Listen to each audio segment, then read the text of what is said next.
সালাত। আমরা দাবি করি যে আমরা সবাই মুসলিম, কিন্তু বাস্তবতা হচ্ছে যে আমাদের মধ্যে ম্যাক্সিমাম মানুষই 5 ওয়াক্ত নামাজ পড়ে না। এটা ইসলামের একটা বেসিক জিনিস। ইসলামে বড় বড় বিষয় অনেক করে, আগে মূল একটা বেসিক জিনিস হচ্ছে 5 ওয়াক্ত নামাজ। আর আমরা যারা নামাজ পড়ছি তারাও নামাজে কি পড়ছি এটা বুঝি না, তাই না? সূরা ফাতিহার অর্থ, একটা সূরার অর্থ, রুকুর তাসবিহ, সেজদার তাসবিহ, তাশাহুদ, দরুদ, দোয়া, মাসুর, এগুলো অর্থ বুঝি না বলেই দেখবেন নামাজ করছি আর মনোযোগ অন্যদিকে। নামাজ 2 রাকাত নামাজে 200টা চিন্তা আমার মাথায় চলে আসছে। করণীয় হচ্ছে আপনাকে নামাজে যা পড়ছেন এর অর্থটা বুঝতে হবে।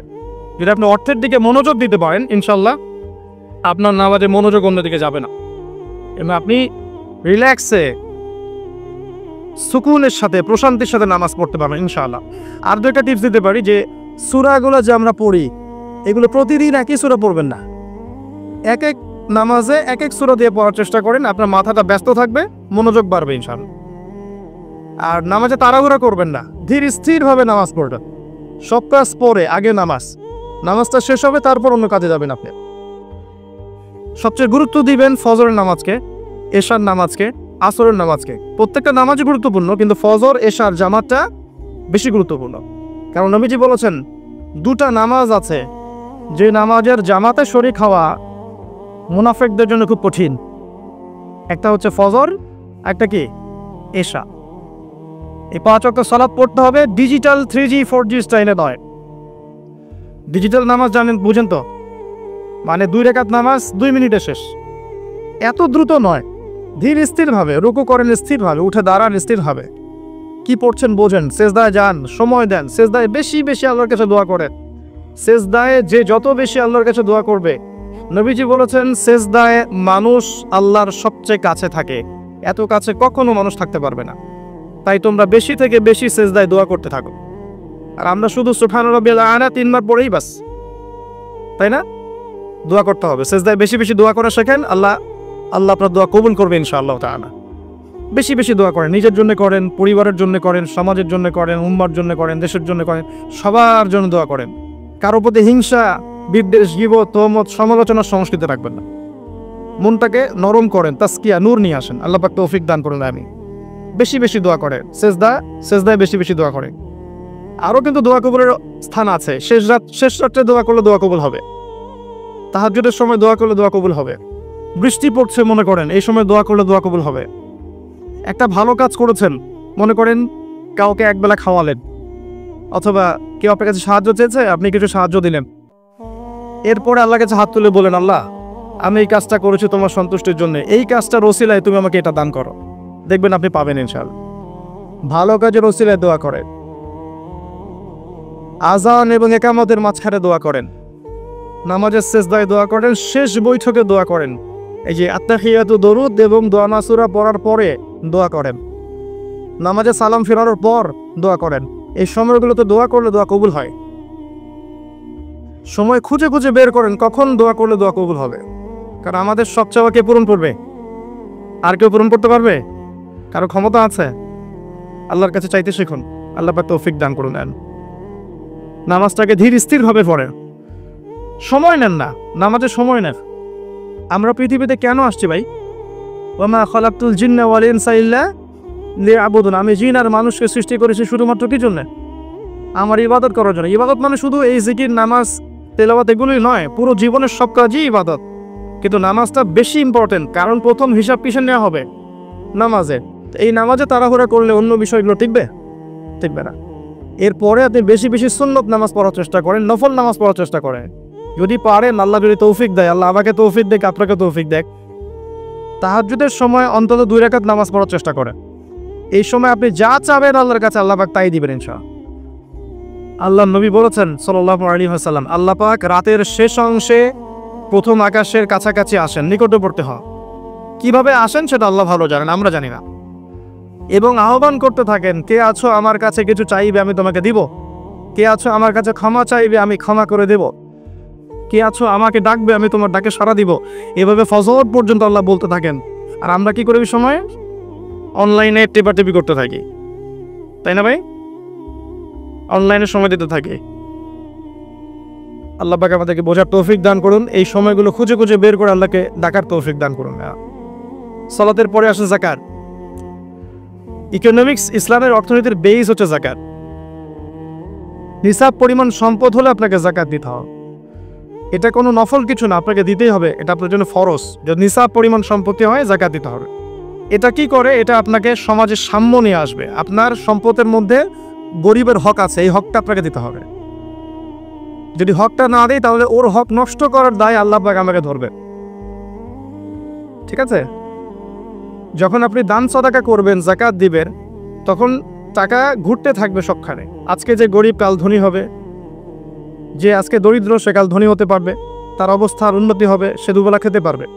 আর যদি এটাকে বন্ধ করে দেন তাহলে ওর হকটা নষ্ট হয়ে যাবে। এমন অনেক মানুষ আছেন যাদের একজনের যাকাতের টাকা দিয়ে শত শত মানুষের উন্নতি করা সম্ভব। সম্ভব না? যাকাতটা নফল কিছু নয়, অবশ্যই ফরজ, এটা দেওয়ার চেষ্টা করতে হবে। আল্লাহ তাআলা আমাদেরকে যাকাত প্রদান করার তৌফিক এনায়েত করুন, আমিন। এরপরে আছে কি? সওম। রমজান মাসে সওম। রমজান মাসে সওম রাখতে হবে। আমরা অনেকেই এখন সওম রাখি না। আমরা জানি যে সওমটা ফরজ, কিন্তু অনেকেই সওম রাখি না। অজুহাত দেই, ক্ষুধা লাগবে, কষ্ট হবে, বা পরিবারের মানুষ সওম রাখতে চাইলে আমরা বলি থাক, দরকার নেই, বড় হলে রাখবে। না, সওম রাখতে হবে। এটার সায়েন্টিফিক বৈজ্ঞানিক উপকারিতাও আছে। রোজা রাখলে আপনি ফিজিক্যালি ভালো থাকবে। মাঝে মাঝে যখন রোজা রাখবেন, সোমবারে, বৃহস্পতিবারে, মাসে 3 দিন, আপনি শারীরিকভাবে ভালো থাকবেন, ফিজিক্যালি ফিট থাকবেন। আর আপনি গরিবের ক্ষুধার কষ্ট অনুভব করতে পারবেন। যখন আপনি ক্ষুধার্ত থাকবেন, খাবার পানিও ছেড়ে দিবেন, আল্লাহর হারামগুলো ছেড়ে দিবেন, তখন হৃদয়ের মধ্যে নূর আসবে, তাসকিয়া আসবে ইনশাআল্লাহ। নূরের কথা বলেছি অনেক দিন, যে বেশি বেশি কোরআন তেলাওয়াত করলে কলবে নূর আসে। বেশি বেশি নামাজ পড়বেন, নফল নামাজ পড়বেন, কলবে নূর আসবে। বেশি থেকে বেশি আল্লাহর জিকির করেন, আল্লাহর কাছে দোয়া করেন, কলবে নূর আসবে ইনশাআল্লাহ, আত্মশুদ্ধি অর্জন হবে। যখন নূর আসবে তখন আপনি হিংসা, বিদ্বেষ, গীবত, তহমত এগুলো ত্যাগ করতে পারবেন। তার আগে পারবেন না কেন? মনটা নরম হবে। এবং বেশি বেশি মওতের চিন্তা করলে, কবরের চিন্তা করলে, পরকালের চিন্তা করলে কলবে নূর আসে। এই কাজগুলো খুব ইম্পর্টেন্ট। রোজা যে বেশি বেশি রাখবে তার হৃদয়ের মধ্যে নূর আসবে ইনশাআল্লাহ। আল্লাহ পাক আমাদেরকে রমাদানের সওম, আগামী রমাদান পর্যন্ত আল্লাহ আমাদেরকে বাঁচিয়ে রাখুন এবং রমাদানের সওমগুলো ঠিকঠাক মতো আদায় করার তৌফিক এনায়েত করুন। এছাড়াও রমজান মাসে কোরআন নাজিল হয়েছে, ওই কোরআনের হকটা আদায় করতে হবে। হকটা কি? 1 নাম্বার, কোরআন তেলাওয়াত শেখা, কোরআনের অনুবাদ শেখা, কোরআনের ভাষাটা শেখা, কোরআনের তাফসিরগুলো পড়া, এর আদেশ নিষেধগুলো মেনে চলা, কোরআনের শিক্ষা মানুষকে শেখানো, এগুলোর হক। ওই রমজানে আসে তাহাজ্জুদ, আছে না? তারাবি, তাহাজ্জুদ, ইফতার করানো, এগুলো সংস্কৃতি আছে। এগুলোকে এনজয় করবেন, ভালোবেসে এগুলো করবেন, বিরক্ত হয়ে করবেন না। ভালোবেসে করবেন, দেখবেন ভালো লাগছে। এবং রমজান মাস চলে গেলে আপনার কষ্ট লাগবে। সবাই ঈদে আনন্দ করবে, আনন্দ সবাই করবে, কিন্তু যারা মুত্তাকি, আল্লাহর প্রিয় বান্দা, দেখবেন রমাদান চলে গেলে চোখ দিয়ে পানি পড়তে থাকে। এত সুন্দর একটা মাস ছিল, গুনাহ মাফের একটা মাস ছিল, চলে গেল। তো রমাদানের সওম রাখেন। আর সর্বশেষটা কি? হজ। সামর্থ্য হলে আপনি হজ করবেন। আল হজ টাইটেলের জন্য হজ করবেন না, হজ করবেন আল্লাহকে সন্তুষ্ট করার জন্য। হজ করলে মানুষ হাজি বলবে, মানুষ আমাকে অনেক সম্মান দিবে, পদমর্যাদা দেবে, এই জন্য হজ করবেন না। হজ হবে ইব্রাহিমী চেতনায়। ওখানে গিয়ে যখন আপনি তাওয়াফ করবেন, তখন ইব্রাহিম আলাইহিস সালামের কথা মনে করতে হবে। তিনি আর তার ছেলে মিলে কাবা ঘর তৈরি করেছিলেন। যখন সাফা মারওয়া সাই করবেন, তখন ওই হাজরা আলাইহিস সালামের সেই ত্যাগ, সেই হৃদয় বিদারক ঘটনা মনে করতে হবে, যে কিভাবে বাচ্চাকে দুধ পানি পান করানোর জন্য তিনি ছুটে গেছে, একবারই পাহাড় একবারই পাহাড়। ফিল করতে হয়। আরাফার মাঠে যখন যাব, কিয়ামতের মাঠটাকে চিন্তা করতে হবে। যখন আপনি রাসূল সাল্লাল্লাহু আলাইহি ওয়াসাল্লামের রওজায় যাবেন জিয়ারত করতে, এটা হজের অংশ নয়, পরে হয়তো যাবেন, তখন আপনি নবীর সামনে দাঁড়িয়ে যখন সালাম দিবেন, চিন্তা করবেন যে আপনি নবীর দিনের জন্য কি করলেন আজ পর্যন্ত। ভিতর থেকে ইবাদতগুলোকে ফিল করতে হয়। সালাত, সিয়াম, হজ, জাকাতকে ভিতর থেকে অনুভব করতে হয়, তখন দেখবেন ইবাদতে আপনি স্বাদ পাচ্ছেন। এই 5টা মূলনীতি ইসলামের, এই মূলনীতিগুলো আমরা মেনে চলবো, আমাদের পরিবারকে মানাবো ইনশাআল্লাহ। আমরা সাধ্যমতো আমাদের সেক্টর ইসলামের এই মূলনীতিগুলোকে, দাওয়াতগুলো প্রচার করব, মানুষকে আল্লাহর পথে ডাকবো, মধ্যম পন্থায়, শৈথিল্যতাবাদী না হয় এবং চরমপন্থী না হয়, এবং মানুষের ভালো কামনা করব। কারো প্রতি হিংসা, বিদ্বেষ, রিয়া, অহংকার এই বিষয়গুলো রেখে মানুষকে আল্লাহর পথে ডাকা যায় না। সবার জন্যে কল্যাণকামী হয়ে মনটাকে বড় করে মানুষকে আল্লাহর দিনের দিকে ডাকলে পরে দেখবেন দিন ইসলাম ইনশাল্লাহ জিন্দা ছিল, জিন্দা আছে, জিন্দা থাকবে ইনশাল্লাহ। আমি আজকে সফরজনিত কারণে অনেক ক্লান্ত, এই জন্য আমি লম্বা আলোচনা করতে পারলাম না। আজকে আমি শুধু ইসলামের বেসিক বিষয়গুলোর কথা বলেছি।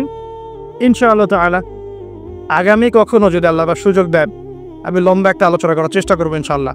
আজকে আমাকে ক্ষমা করবেন, আমি শারীরিকভাবে একটু দুর্বল এবং সফরজনিত কারণে আমি অনেক ক্লান্ত। আল্লাহ পাক আপনাদের প্রত্যেকে নেক হায়াত এবং হালাল রিজিকে প্রশস্ত করুন, আমিন। বসেন বসেন। সুবহানাকা আল্লাহুম্মা বিহামদিকা আশহাদু আল্লা ইলাহা ইল্লা আনতা আস্তাগফিরুকা ওয়া আতুবু ইলাইক। আসসালামু আলাইকুম ওয়া রাহমাতুল্লাহি ওয়া বারাকাতুহু।